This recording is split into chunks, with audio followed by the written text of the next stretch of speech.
Bonjour à tous et bienvenue à cette conférence sur le thème de l'investissement immobilier dans le neuf et plus particulièrement l'investissement immobilier défiscalisé via les dispositifs Pinel et Pinel Plus. Alors je me présente, je m'appelle Charlie Cailloux, je suis conseiller juridique pour PAP.fr et pour Imo9.com et j'ai le plaisir d'animer cette conférence aujourd'hui. Alors on va explorer ces dispositifs qui permettent à la fois de se constituer un patrimoine immobilier solide tout en bénéficiant d'avantages fiscaux.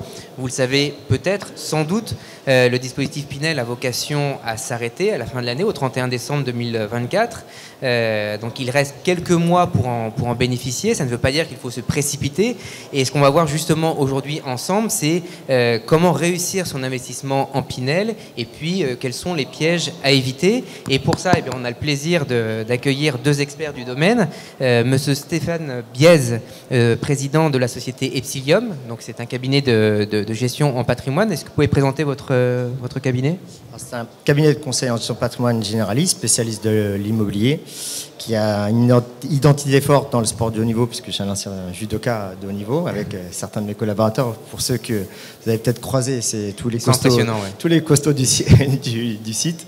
En l'occurrence, on travaille sur les dispositifs défiscalisants, mais aussi sur de l'immobilier transactionnel classique. Et j'ai aussi le plaisir d'accueillir Madame Caroline Andrelet du cabinet de conseil en patrimoine Samo Premier. Alors même chose, est-ce que vous pouvez présenter Samo Premier ? Oui, bonjour. Alors moi je représente Samo Premier. Samo Premier est une agence immobilière spécialisée en gestion de patrimoine et on est basé en Guadeloupe. On est spécialisé évidemment dans la vente de produits sur la Guadeloupe, la Martinique et la Guyane dans le cadre des dispositifs de Pinel Dom-Tom. Et accessoirement, on vend aussi des produits en métropole à nos clients antillais. Donc voilà, vous savez tout. Merci à vous deux d'avoir accepté notre invitation. On est ravis de vous avoir avec nous, évidemment. Et puis sans plus attendre, on va commencer la conférence avec une question large, générale. Quels sont les avantages de l'investissement immobilier dans le neuf par rapport à l'ancien ? Alors, évidemment que l'un des éléments majeurs de l'avantage que permet le neuf, c'est le thème de l'immobilier aujourd'hui, c'est la performance énergétique. À partir du moment où on investit dans un programme neuf, on va aller chercher des classifications énergétiques qui sont en A ou en B. Grosso modo, on va être sur une performance qui permet d'une consommation de 50 kWh à 80 kWh par mètre carré par an. Les classifications F et G, qui sont les classes qu'on ne peut plus louer aujourd'hui, consomment jusqu'à 450 kWh par mètre carré par an. Donc c'est une grosse économie. Donc c'est un des gros avantages, évidemment, d'investir dans le neuf. Au-delà, évidemment, des frais de notaire qui sont aujourd'hui soit à 2,5 quand on est dans un schéma classique, contre 7,5 dans l'ancien, et parfois même offert en ce moment par les promoteurs qui ont besoin de diffuser leur programme. Je citerai quand même dans les avantages du neuf la possibilité quand même d'être sur une forme de garantie de l'achat qui est beaucoup plus forte que l'ancien, dans le sens qu'on va avoir des garanties décennales qui permettent de vous couvrir pendant 10 ans s'il y a des gros travaux qui interviennent. On sait que dans l'ancien, on aura forcément à un moment un ravalement de façade. Ce n'est pas le cas dans le neuf, même si ça peut intervenir au bout de 15 ans. La garantie de dommages ouvrages sur les vis cachés et la garantie de bonne fin d'achèvement qui permet aussi de se dire le programme va aller jusqu'au bout de l'investissement. Et je terminerai aussi par les avantages, et je laisserai parler évidemment ma collaboratrice, je terminerai sur le caractère fonctionnel et pragmatique du neuf qui offre à la fois des normes PMR, des normes d'accessibilité et puis des espaces ouverts qui sont conformes aux besoins de la vie moderne en fait. Alors Stéphane a été très complet. Est-ce que vous pouvez quand même compléter, Caroline, où il a fait le tour des avantages du neuf sur l'ancien ? Il a fait quand même le tour du problème. Mais je peux dire aussi que quand les gens veulent personnaliser aussi leurs biens, ils peuvent choisir leur carrelage, notamment dans des groupes comme Altarea Cogedim ou Bouygues. Ils peuvent choisir leur carrelage, avoir quelque chose qui leur ressemble un peu plus, même si c'est une opération locative. Au départ, s'ils veulent après récupérer le bien, s'il est en accord avec ce qu'ils aiment, c'est tant mieux. Voilà.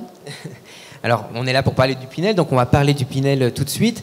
Est-ce que vous pouvez nous expliquer, de manière simple, le mécanisme du Pinel ? Alors simple, oui, on va essayer, puisque cette loi, elle existe depuis 10 ans, puisqu'elle a été créée en septembre 2014. Donc on arrive sur la fin, comme on l'a dit, puisque c'est au 31 décembre que ce sera terminé. Il n'y aura sans doute rien derrière. C'est la première fois qu'on peut se dire qu'il n'y aura pas de dispositif défiscalisant après. Donc ce qui est sûr, c'est que le Pinel Plus, par définition, et le Pinel classique ont un socle commun. C'est-à-dire que la première base, c'est qu'il faut que ce soit d'une zone qui ait une tension locative. Donc ça, c'est l'État qui le détermine et qui va dire ici, il y a de la tension locative. En fonction de la zone, on doit respecter des plafonds de loyer, des plafonds de ressources du locataire. Donc ça, c'est le socle commun qui va nous permettre d'accéder, quoi qu'il arrive, au Pinel. Après, dans le cadre du Pinel, ce qu'on va aller chercher, c'est effectivement potentiellement le Pinel Plus qui donne plus d'avantages fiscaux. Donc on en parlera aussi évidemment sur le DOM, mais on va aller chercher sur le Pinel Plus 18% de réduction fiscale sur 9 ans. Donc 21 sur 12 ans. Cet avantage fiscal, il est en contrepartie de deux possibilités. Soit on est dans un secteur QPPV, quartier prioritaire de la politique de la ville. Dites-vous que c'est grosso modo les zones en rue, c'est les zones de réhabilitation urbaine, dans lesquelles voilà, c'est ce qui est comparable avec des zones de TVA 5.5 par exemple. Soit on est dans ce cadre-là et à ce moment-là, on va bénéficier du maximum de la réduction fiscale en Pinel+. Soit il faut qu'on soit à la fois en RE 2020, que la classification énergétique soit en A, pas en B, pas en C, pas en D, en A, et qu'on offre des normes de confort, c'est-à-dire des surfaces minimum par typologie d'appartement. Exemple, il faut qu'un studio ne dépasse pas 28 mètres carrés, qu'un 2 pièces ne dépasse pas 45 mètres carrés, enfin, soit pas en dessous de 45 mètres carrés, plus des espaces extérieurs. Si on match ces conditions-là, on est en Pinel+. Par défaut, si on n'arrive pas à aller chercher la classification A ou qu'on est en RT 2012, c'est-à-dire pas la RE 2020, la dernière classification, eh bien, par défaut, on va être en Pinel classique ou dégradé, ou comme vous pouvez l'appeler comme vous voulez, qui permet d'avoir une réduction fiscale certes moindre, mais peut-être parfois d'acheter avec des conditions plus ouvertes et donc des meilleures conditions financières immobilières. Donc dans ce cadre-là, on a voilà, ce double possibilité de Pinel et Pinel+, avec le pendant du Pinel DOM qui, lui, va chercher plus fort. Alors le Pinel DOM, c'est complètement, enfin c'est toujours les mêmes règles en fait, mais en Pinel DOM, vous avez la possibilité de défiscaliser en Pinel Plus 29% du montant de votre investissement, limité à 300 000 euros, parce que ça c'est le plafond. Et pour ceux qui ne sont pas en Pinel Plus, la fiscalité est à 23%. Alors ça veut dire quoi? Ça veut dire qu'on a une petite spécificité en Pinel DOM-TOM, c'est qu'on peut choisir la durée d'engagement de location. On peut le faire aussi sur la Pinel Métropole, mais sur la Pinel DOM-TOM, quand vous décidez de prendre un engagement de location de 6 ans plus 3 ans, vous défiscalisez plus les 6 premières années et un peu moins les années suivantes. Si on part sur une défiscalisation sur 9 ans, l'avantage des 29% est étalé sur les 9 ans. Alors ça veut dire en fait que si, je vous donne un exemple en chiffré, parce que vous allez mieux comprendre, si vous achetez par exemple un bien de 300 000 euros, ce qui est le maximum, ça peut être un T3 en Pinel+, vous allez pouvoir défiscaliser jusqu'à 11 500 euros d'impôts par an, et ça se déduit de votre impôt déjà calculé. Okay ? Après, si vous décidez de prolonger la fiscalité à 9 ans, les 3 dernières années, vous allez défiscaliser 6 000 euros.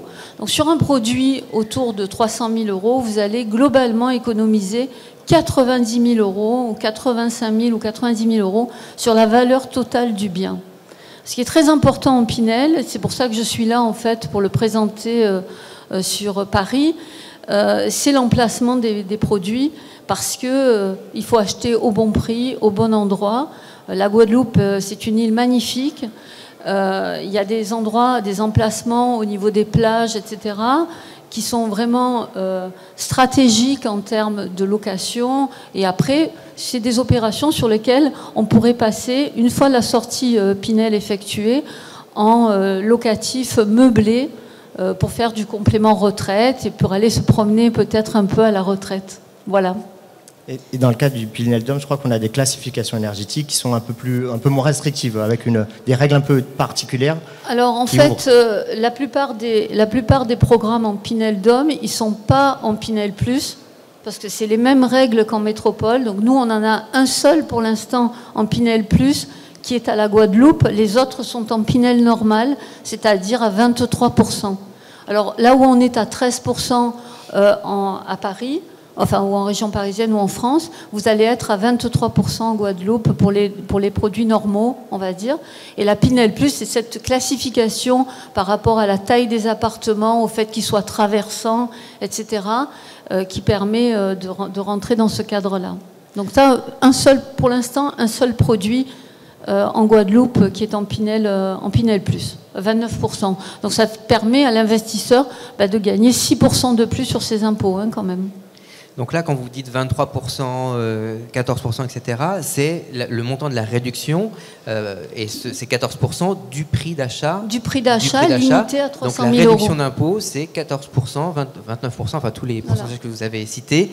Et ça, c'est le montant de la réduction d'impôt qui va être réparti pendant toute la durée d'engagement de location. Puisque dans un Pinel, on achète un logement neuf, on s'engage à le louer pendant une durée qui peut être de 6, 9, jusqu'à 12 ans.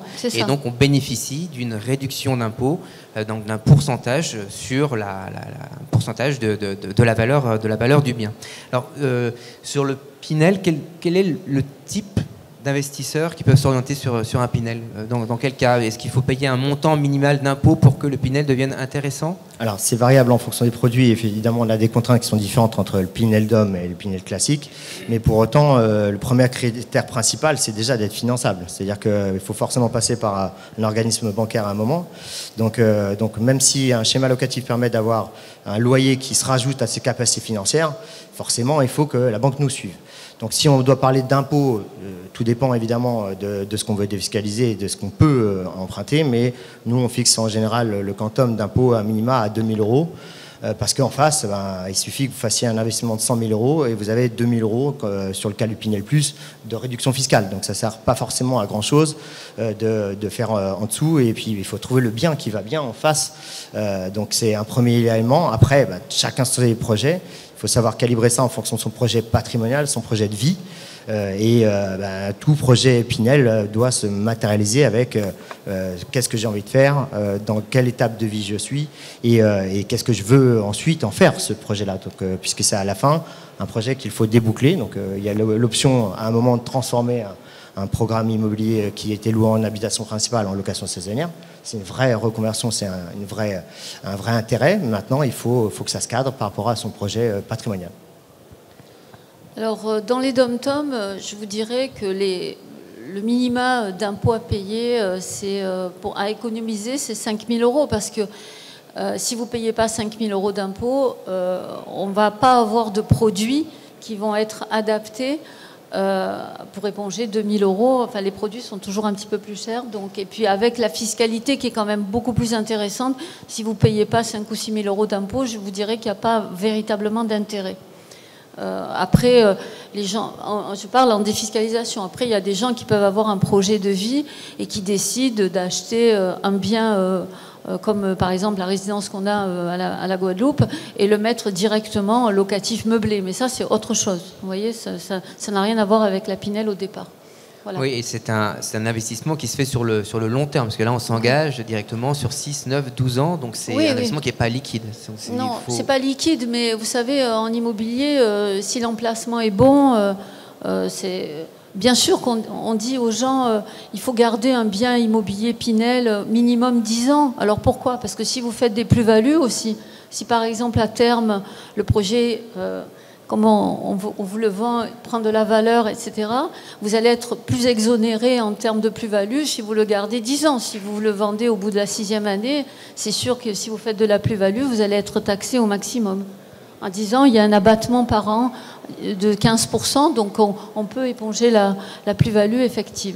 Alors pourquoi je dis plus-value? Parce qu'aujourd'hui, les prix de vente qui sont proposés aux Antilles sont des prix... Moi, par exemple, je vends essentiellement à des investisseurs locaux, donc en fait, les produits sont en adéquation avec le marché. Donc ça veut dire que il n'y a pas de risque de se dire que dans 10 ou 15 ans, ces biens-là n'auront pas pris de valeur. La Guadeloupe ou la Martinique, ce sont quand même les soleils les moins chers de France. Hein. Donc à partir de là, si vous voulez vous acheter le soleil et la mer, ça reste un très bon compromis aujourd'hui. On peut peut-être parler de financement maintenant. Quels sont les critères que la banque examine lorsque on se présente à elle pour investir dans un Pinel? Elle va d'abord regarder le profil de l'investisseur, donc savoir ses finances, donc son taux d'endettement notamment. Donc ce critère de taux d'endettement, aujourd'hui, le Haut Conseil de stabilité financière le fixe à 35% maximum. Donc 35%, c'est-à-dire que vous gagnez 10 000 euros, on peut vous prêter et vous financer jusqu'à 3 500 euros par mois. Donc évidemment, tout ça, ça se matérialise aussi en tenant compte du futur loyer qu'on va prendre en compte dans l'investissement locatif. Et ça, c'est tout à fait variable en fonction des banques. Certaines banques vont dire, OK, sur un loyer de 100, je vais prendre 90, 70, 60, qu'elle va rajouter à votre capacité financière. Donc ça, c'est un premier champ d'analyse qu'elle va avoir. Elle va déterminer aussi si vous avez de la marge, c'est-à-dire de la marge à la fois en termes de trésorerie, d'épargne financière, si vous êtes déjà propriétaire ou non, pour vous dire je vous prête ou je ne vous prête pas. Maintenant, il n'y a pas de règle forcément et on ne doit pas forcément être obligé d'avoir de l'apport. Ce n'est pas toujours le cas. Il y a toujours un petit bout de contribution que les banques vont exiger. Mais le montage parfait, c'est quand même de pouvoir financer le projet avec l'argent d'autres, c'est-à-dire le locataire et l'avantage fiscal. Dans ce financement-là, donc on va aller chercher votre stabilité financière, ne pas mettre d'apport. C'est le montage parfait, mais il faut faire face à la réalité bancaire. Aujourd'hui, les taux ont augmenté. Donc pour autant, ça permet d'acheter mieux, puisque les prix de l'immobilier ont baissé parce que les taux aussi ont augmenté. Et pour autant, dans cette analyse de la situation, peut intervenir le produit, mais dans une faible part. C'est-à-dire que certaines banques vont dire « je ne finance pas tel type de zone ». On a eu, nous, certains banquiers qui ne voulaient pas financer la Corse, par exemple, ou qui vont avoir plus de difficultés à financer les DOM. Mais le produit en lui-même n'est pas l'élément déclencheur de qu'est-ce que la banque va vous prêter, en fait. D'accord. Vous voulez ajouter quelque chose? Non, ça va. Pour ça, pour les banques, ça va.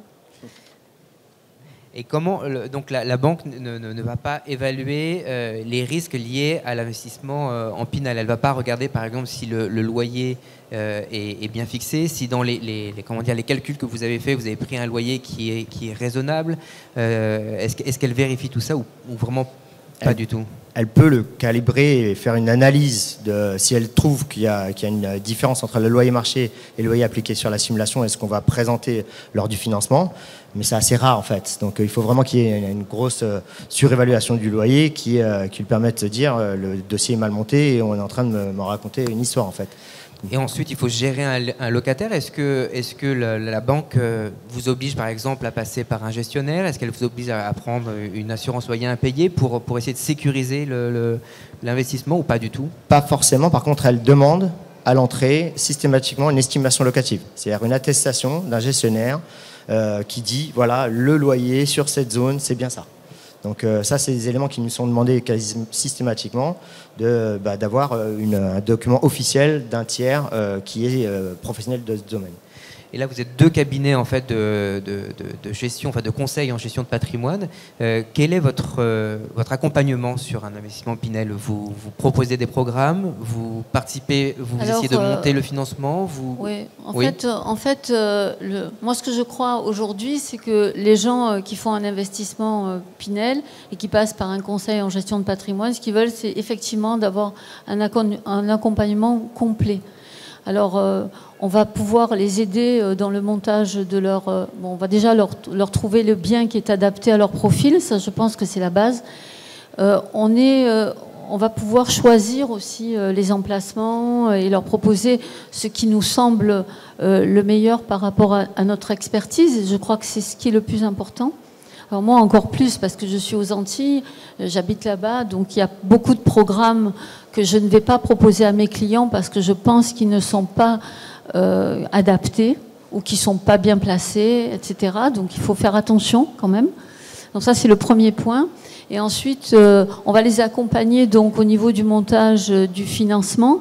Alors moi je suis aussi courtier en prêt, alors pas pour faire du courtage mais juste pour les accompagner, pouvoir leur répondre sur éventuellement les propositions que leur auront faites leurs banques pour voir si c'est valable, si ça va. Donc tout ça, ça fait partie de l'accompagnement. Dans le cadre de notre activité en Pinel Dom-Tom, et comme en Pinel d'ailleurs normal, l'important c'est au terme, à la livraison de l'appartement ou de l'immeuble, enfin ou de la villa, enfin pas la villa parce qu'elle est plus défiscalisable en Pinel, pardon, mais l'important c'est de bien remplir sa déclaration d'impôt parce que bon forcément si vous la remplissez pas bien, ben, vous défiscalisez pas. Hein.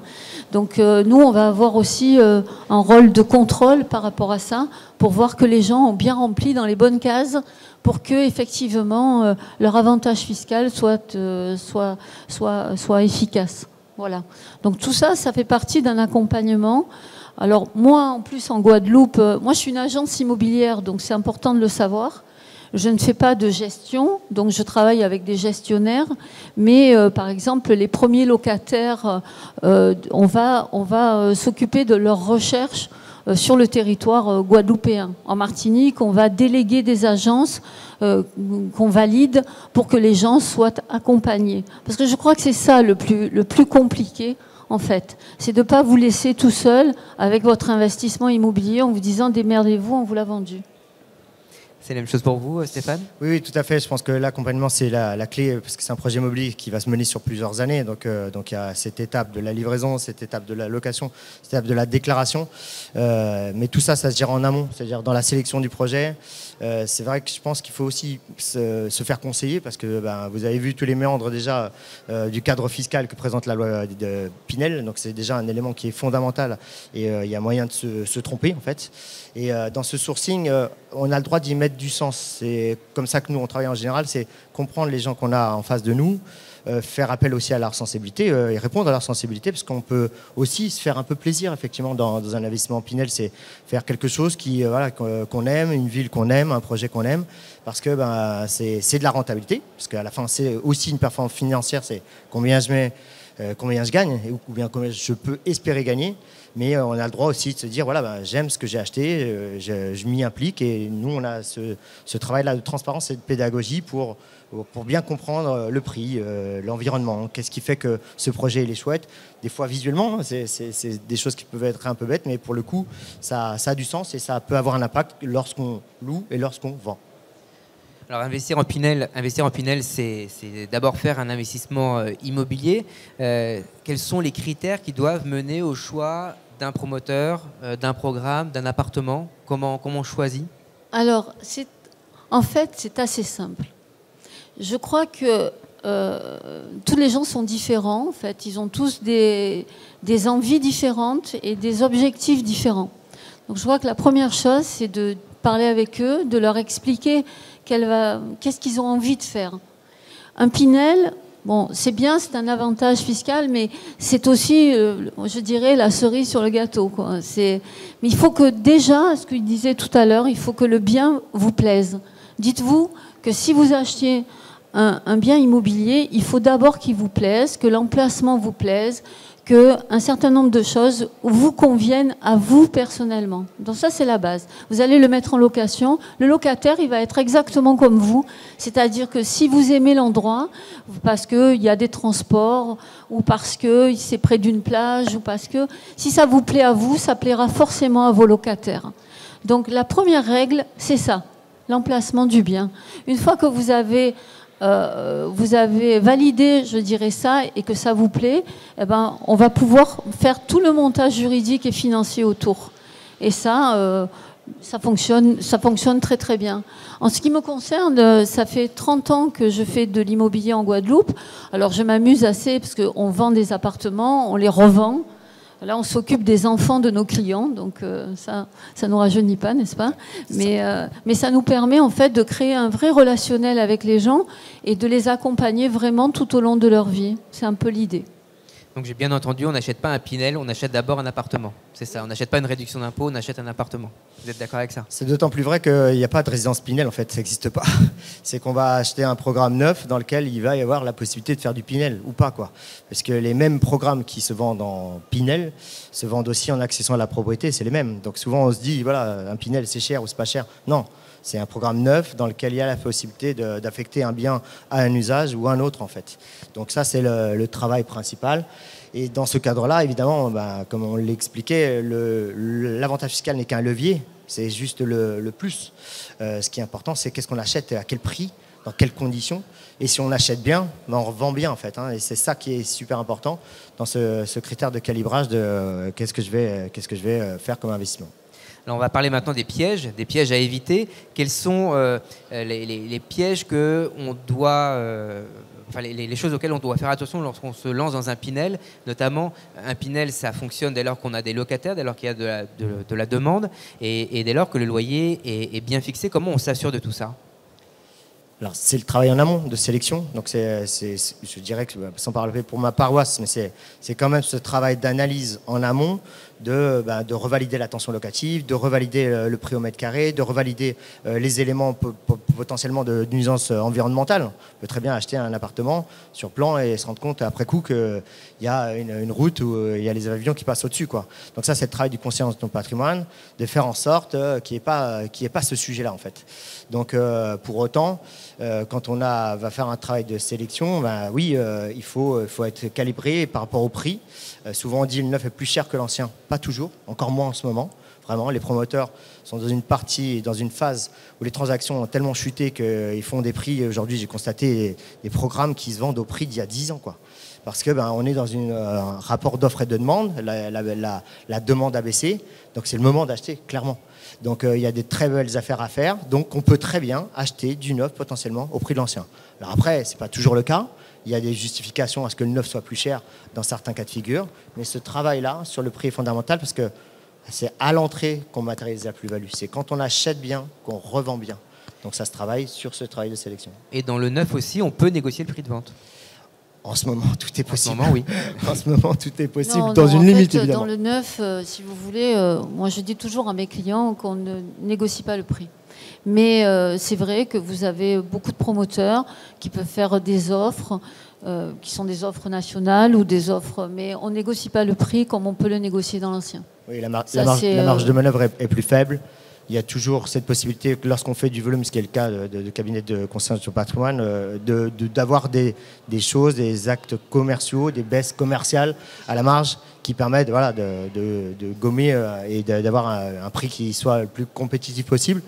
Donc tout n'est pas négociable puisqu'il y a une marge commerciale du promoteur. Mais malgré tout, aujourd'hui, c'est des choses qu'on envisage, des frais de notaire offerts. C'est quasi systématique. Il peut y avoir la cuisine offerte, il peut y avoir des remises par pièce.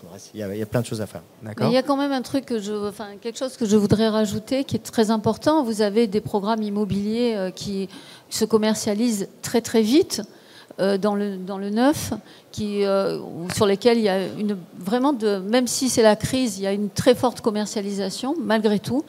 Et en général, c'est parce que ça, c'est ce qu'on appelle les pépites. Donc tout le monde veut acheter ce truc-là à un moment donné. Donc là, si le promoteur effectivement ne fait pas d'offre commerciale, c'est parce que le programme se vend très très bien et qu'il est déjà tellement exceptionnel ou tellement bien placé ou tellement avec déjà pas mal d'avantages que finalement on n'a pas besoin de faire autre chose. D'accord. Est-ce qu'il existe des montages pour optimiser son Pinel ? Je ne sais pas, souvent, on entend parler de SCI. Est-ce que là, c'est un intérêt particulier dans l'optimisation du Pinel ? Alors, c'est comme dans tout investissement immobilier. Là, on parle souvent de société, des SCI. La SCI a mis à toutes les sauces. La SCI, elle a deux avantages principaux. Elle permet d'éviter l'indivision, c'est-à-dire ne pas acheter en commun sans cadre juridique, puisque par définition l'indivision c'est le système précaire de détention. Nul n'est censé rester dans l'indivision. Vous achetez ensemble avec quelqu'un qui n'est pas de votre famille, à tout moment il peut vous contraindre à vendre. Donc la SCI permet d'éviter cette indivision, mais elle permet aussi de transmettre, mais sans on va dire règles magiques, dans la mesure où les règles en matière de succession sur la SCI sont les mêmes que dans le cadre classique en direct, si ce n'est que la valorisation de l'actif que vous pouvez transmettre, c'est des parts, et ces parts peuvent tenir compte du crédit que vous avez. C'est-à-dire qu'on va faire actif du bien immobilier moins passif. Ça va nous donner une valeur de part qui est inférieure à la valeur du bien immobilier. Donc ça permet d'être dans un schéma qui anticipe ce schéma de transmission, mais il faut qu'il y ait une légitimité à ça, parce qu'il y a bien d'autres manières de transmettre, et on est parfois, en fonction de son patrimoine, pas dans la nécessité d'aller recours à la SCI. Souvent, les montages les plus simples sont les plus efficaces. D'accord.